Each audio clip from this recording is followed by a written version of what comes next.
So guys, magtutubrush na po tayo.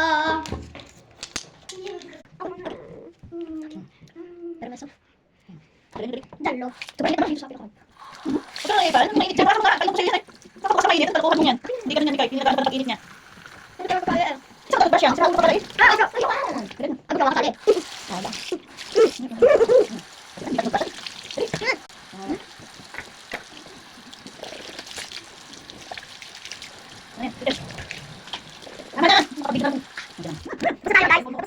So guys, tapos na tayo. Ganito ang kalabasan ng drawing natin. Ayan o, hindi ako makapag-drawing ng bilog na maayos. Anyways, this pen tablet was designed for laptop naman talaga, so try na din natin agad sa laptop.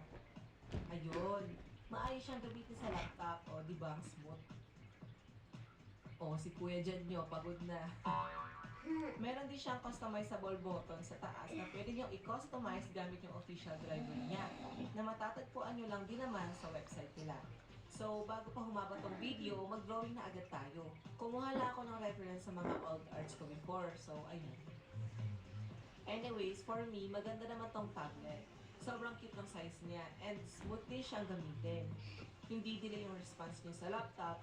Pero gaya nga na sabi ko kanina, if cellphone lang ang gagamitin niyo sa pang-drawing, I don't recommend this talaga. Pero sure naman ako na marami pang choices kayo sa Gaumon. Like SA30, yun, sulit din talaga yun. Pero, kung laptop or PC ang gamit niyo, ay sinasabi ko sa inyo, the best yung size nito at saka sulit na sulit to, promise. And here's the final art.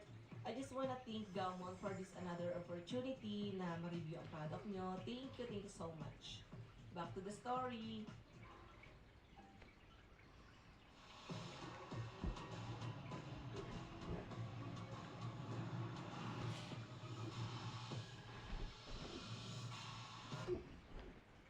Tapos dati, tanda ko pa nung nagbakasyon ako sa bahay ng Ate Hazel ko nun. Pinapabili niya ako ng yelo.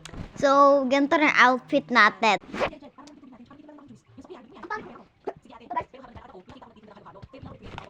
Bye guys. Matutulog na ako. Papakita ko.